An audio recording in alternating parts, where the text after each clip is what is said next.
Vamos lá, entrevista com Everaldo, pergunta de Sival Anjos Emanuel Costa. Everaldo, dizem que atacante vive de gols. Como foi para você o time estar perdendo, você entrar e fazer um golaço daquele decretando o empate? E qual a importância desse gol para a sequência da temporada? Bom, esse jogo, né, olhando pelo lado de fora, era um jogo que estava sendo difícil para a gente, porque a gente estava até tendo posse de bola, mas não estava conseguindo finalizar muito em gol, né? Então eu estava ali no banco, conversava com o pessoal, e entre nós mesmos, quando a gente está do lado de fora ali, a gente fica olhando um para a cara do outro, se motivando um ao outro, sabendo que quando entrar, a gente entra para resolver, né? E então foi isso que aconteceu, inclusive até o Canu, o Canu e o Danilo, preparador físico também, falaram que quem ia entrar ia resolver o jogo, e de fato foi o que aconteceu. Eu e o Biel, a gente entrou e conseguimos, né, fazer os gols ali para empatar. Eu fiquei feliz, obviamente, feliz por um gol bonito, num clássico, né? Mas é como eu falei, o gostinho que ficou no final do jogo foi que a gente poderia ter virado o jogo, né? Então, mas faz parte, tem que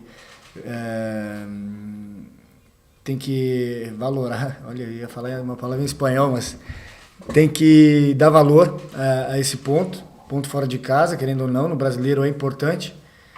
Então dar sequência aí, agora nesse jogo contra o Grêmio no sábado, que é um jogo muito difícil e a gente precisa ganhar.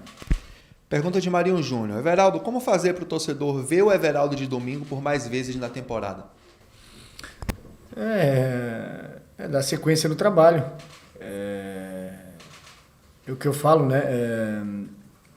Com o professor Rogério, eu venho tendo um posicionamento diferente daquilo que eu estou acostumado, mas eu, dentro do meu profissionalismo, eu sempre procuro fazer aquilo que ele pede. Dessa vez eu entrei e ali na hora que aconteceu o gol, eu estava como centroavante praticamente, né? Estava ali pelo meio, então eu consegui usar os espaços que o Vitória estava dando. E tanto que o primeiro gol também foi numa bola que eu recebi entre linhas do Juba, consegui finalizar, e aí o Tassiano, na sequência, pegou o rebote, né, e aí aconteceu o lance do gol do Biel. E então enfim, eu quero estar sempre dentro de campo, independente da situação, independente da posição também. Meu propósito é sempre ajudar. Agora, em relação a fazer gols, óbvio, de centroavante, quanto mais perto do gol, melhor. Pergunta de Ulisses Gama. Everaldo, além da felicidade do gol marcado, a torcida tem se divertido com suas últimas publicações das redes sociais. Fala um pouco mais sobre esse seu lado bem-humorado. Bom, as pessoas, né, se forem olhar pela internet, é diferente. Eu sou, né, dentro aqui do CT, em casa também, né? Eu sou um cara bem-humorado, me dou bem com todo mundo, brinco com todo mundo. Agora na internet eu sou um pouco mais reservado, é verdade, porque é um mundo sem lei, né? Um mundo sem... Então eu procuro ser um pouco mais reservado, mas, né, às vezes eu me solto um pouquinho ali e aí brinco um pouco mais. Inclusive as pessoas ficam, Caule. O Caule também é engraçado, ele tem as brincadeiras dele, mas é mais aqui dentro do CT, acho que na internet a gente se priva um pouco mais porque a gente sabe que é um pouco complicado, né? E então, dessa vez aí eu me soltei um pouquinho. Jonas Stelma e Estela Ribeiro. Hoje, além de você, existem outros 3 atacantes de qualidade em condições de brigar pela titularidade no elenco. Os jogadores reservas também estão entrando em momentos importantes e fazendo a diferença. Como é que você vê essa briga pelo posto de titular no ataque do Bahia? Bom, isso o nosso grupo é muito qualificado. Na parte da frente ele tem vários jogadores dentro de cada um, dentro das suas características, que tem muitas qualidades. E aí, a cada jogo, o professor Rogério, junto com a comissão, né, elege os que vão ser os titulares. Óbvio que tem uns que é inquestionável, Caule, Tassiano também, que vem numa fase iluminada, aí é inquestionável. Então, sobram algumas vagas ali em algumas ocasiões específicas, né? Dependendo do jogo e tal. Eu lido com naturalidade isso. Óbvio que eu trabalho sempre para jogar, eu quero jogar sempre. Mas quem toma a decisão final é o Dr. Rogério, o professor Rogério, então é ter paciência, continuar trabalhando e a hora que eu voltar a ter a oportunidade de ser titular, eu vou fazer o meu melhor, seja fazendo gol, seja dando assistência, seja ajudando lá atrás a recompor, a marcar, bola parada, enfim, eu vou estar sempre disponível. Marcos Mutari e Reginaldo Lima. Qual foi a sua sensação a fazer aquele golaço? Muitos disseram que você chutou, abre aspas, no ódio. Isso teve a ver com a potência do seu chute, liberar toda a carga acumulada dos outros Bavis em que você não atuou? O que representou esse gol para você? Esse jogo em específico, Bavi é Bavi, né? Mas esse jogo em específico nós vimos perdendo 2-0. Eu já via um pouco de soberba do outro lado, olhando de fora. Eu já vi um pouquinho de soberba. E aí eu estava bem revoltado. Só que eu estava do lado de fora, então o que eu podia era motivar os companheiros, né? E aí não sei se alguém percebeu, mas principalmente você que estava ali dentro de campo, quando eu entrei, eu olhava no olho de cada um. Olhava no olho do Caule, do Tassiano, do Gabriel, do Biel, inclusive, que entrou comigo. E eu olhava e olhava fixo no olho deles e dizia, ó, bora que dá, bora que a gente consegue. E dava para ver que eles estavam querendo também. Só que talvez faltou uma coisa ou outra para que não conseguisse fazer durante o tempo antes de eu e das trocas, né? Então eu entrei e procurei motivar. Cada bola parada a nosso favor, eu motivava. Cada ataque que a gente finalizava, eu motivava. E eu tinha dentro de mim que nós íamos conseguir o resultado. Não foi o esperado, 2-2, não, porque o que eu queria mesmo era o triunfo, né? Ainda mais fora de casa. Mas o 2-2, levando em conta o contexto do jogo, sair perdendo de um 2-0, acho que tá de bom tamanho. Edésio Góes, a função que você entrou domingo é a que você mais gosta de jogar?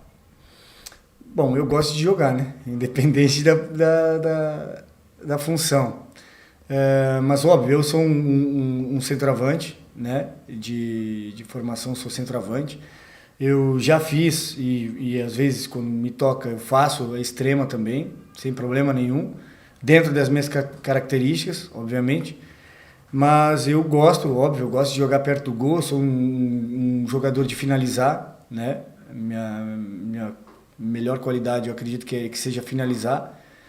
Então, nesse jogo, eu entrei na função de centroavante e aí eu consegui ficar mais perto do gol, consegui buscar espaços diferentes, né? E aí consegui aí criar algumas jogadas com que acabassem em finalização e outra em gol, né, no caso. Pititinga, você foi base do Grêmio e chegou a jogar lá no time principal. No Bahia você já marcou contra o ex-clube. Motiva esse enfrentamento contra o Grêmio? Com certeza. Eu tenho um carinho enorme pelo Grêmio, né? Fui formado no clube, sou gaúcho também, inclusive.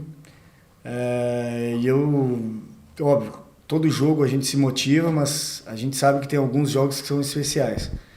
Então, quando eu jogo contra a dupla Grenal, tanto o Inter quanto o Grêmio, eu me motivo ainda mais. Inclusive, o jogo contra o Inter lá, eu me lamentei muito por nós termos perdido um jogo que a gente saiu na frente. Também pelo último lance ali, que eu busquei a finalização e não consegui fazer o gol. E contra o Grêmio, ano passado, 2 jogos, eu fiz 2 gols neles, né? Os 2 na Copa do Brasil, inclusive, um aqui e outro lá. E então eu me motivo muito. Eu gosto de jogar contra eles e sábado não vai ser diferente. Vou fazer o meu melhor aonde me toca, né? Fazer o meu melhor para buscar o resultado dentro de casa. Gabriele Gomes, jogando em casa, o Bahia venceu 11 dos 12 jogos com a equipe principal. Como vencer dentro da Fonte Nova pode ser a chave do sucesso do time nesse campeonato e qual a importância disso? A gente sabe que o Campeonato Brasileiro ele é muito difícil, muito difícil. Então, jogo em casa, a nossa obrigação é ganhar. É triunfar, buscar os 3 pontos sempre. E fora, óbvio, a gente joga para ganhar também, mas sabendo que é difícil, então um empate como foi o de domingo, pelas circunstâncias que foi o jogo, é muito importante também, porque no final lá do campeonato a gente dá valor aos pontos que a gente conquista fora de casa. Ano passado foi assim. Acredito que a gente perdeu alguns pontos fora de casa que no final fizeram total diferença, e aí a gente até passou por um sufoco ali onde já não dependíamos mais da gente, né? Dependia ainda de outros resultados. Então, em casa, a obrigação é ganhar, e a gente joga para ganhar. Foi assim contra o Fluminense, não vai ser diferente contra o Grêmio agora. E fora de casa a gente sempre vai procurar pontuar. O objetivo é ganhar também, mas quando não der, um empate é de montar banho. Penúltima pergunta. Everaldo, você pareceu muito bem fisicamente. Acredita que sua boa atuação, coroada com o gol do último Bavi, pode influenciar positivamente a decisão de Rogério Ceni para te colocar de volta no time titular? Eu acho que sim. Em relação à minha condição física, eu tive uma lesão aí, né? Que eu fiquei 3 semanas de fora. Era para ser mais tempo, mas eu consegui diminuir pela metade o tempo, né? E esse tempo que eu fiquei de fora, eu aproveitei para aprimorar outras coisas, né? Parte de força, parte física, e isso me ajudou bastante. Eu ganhei mais massa muscular, perdi um pouco de peso, porque a cada 3 dias tendo um jogo, tu acaba quase que não treina, né? Mesmo quem joga e quem não joga também. Tu fica muito mais tempo em viagem, em hotel, do que treinando ou jogando, no caso. E aí, então, eu consegui aprimorar nessas 3 semanas a parte física, me ajudou bastante na minha volta. E eu estou me sentindo super bem, muito mais forte, mais leve, mais ágil. Então, isso é muito bom para a sequência agora desses próximos jogos. A última pergunta de Douglas Santana. Everaldo, apesar das constantes cobranças da torcida tricolor em relação a você, você chegou à vice-liderança na artilharia do Bahia na temporada. Acredita que seu gol contra o Vitória mostra aos críticos que muitas das vezes você não é reconhecido como deveria? Bom, eu acho que o torcedor ele tem um olhar diferente do jogador, do treinador, por exemplo, né? Cada um na sua função. Mas, assim, às vezes as pessoas só olham, o Everaldo é um 9, então ele a obrigação dele é fazer gol. Óbvio, o centroavante é cobrado para fazer gol. Mas às vezes eu tento, né, quando vem uma crítica construtiva lá e tal, e alguém que fala comigo pessoalmente, eu tento abrir os olhos da pessoa para caso ela não veja aquilo. Por exemplo, eu venho jogando de uma forma, na forma que o Rogério Ceni está jogando, eu não jogo como centroavante, né? Eu estou fazendo uma função diferente, então eu ajudo muito mais na marcação. Pode ver que algumas assistências que eu fiz no ano também foi muito mais jogando pelo lado do que propriamente dentro da área, né? Finalizando. Então isso acarreta que eu não tenha tantas chances quanto eu teria como centroavante. E aí, eu tento explicar para quem me pergunta. Não estou me eximindo de culpa, não. Acredito que eu tive algumas oportunidades e eu acabei errando, o que é normal. Mas que também, comparando ao ano passado, por exemplo, que depois, quando o professor Rogério chegou, que jogava com centroavante, eu finalizava mais, eu fiz mais gols, porque eu jogava mais perto do gol, né? Jogava mais centralizado. E não estou reclamando da forma como eu venho jogando, não, pelo contrário. Eu sempre coloco o coletivo na frente do individual, e eu primeiro quero sempre ajudar, né, o time a fazer gol, ou com gols, ou com assistência. Mas, enfim, quem olha tem que entender também aonde eu venho jogando ultimamente. E é como eu falo, eu tô para ajudar. que o professor Rogério decidir onde ele achar melhor que eu posso ajudar, eu vou ajudar, vou fazer o meu melhor, sem problema nenhum, porque é o que eu sempre coloco, eu sempre priorizo isso. É primeiro o coletivo, depois vem o individual. Eu acho que não pode ser diferente, porque senão acaba sendo um pouco egoísta da minha parte, né? E eu não sou egoísta, eu sou muito coletivo. Eu gosto do coletivo, porque o coletivo indo bem, o individual ele vai se sobressair, né? E é o que está acontecendo. A gente vê muitas vezes o Caule. Porra, o Caule, jogo contra o Fluminense, jogou pra caramba. Mas aí tem que ver que o individual dele se sobressaiu, por quê? Porque tem toda uma galera ali atrás, ali, ajudando a construir o jogo para ele, a marcar por ele, entendeu? E aí acaba que quando a bola cai no pé dele, ele tá fresquinho, ele é diferente. Ele é diferente. Eu costumo brincar até, o Caulidade é diferente, ele faz a diferença mesmo. Então, eu sei disso. Eu sei que ele vai se sobressair se a gente conseguir deixar ele um pouco mais fresco no jogo. Ou seja, não precisar baixar tanto para marcar, não precisar correr tanto sem a bola, né, para marcar. Então, se eu tiver que me sacrificar por ele, eu vou me sacrificar. Se eu tiver que voltar lá na última linha com o extrema deles, eu vou voltar. E ele pode ficar lá tranquilo lá na frente. Mas eu sei que a hora que a bola vai chegar no pé dele, ele vai fazer o que ele fez contra o Fluminense e fez em vários outros jogos.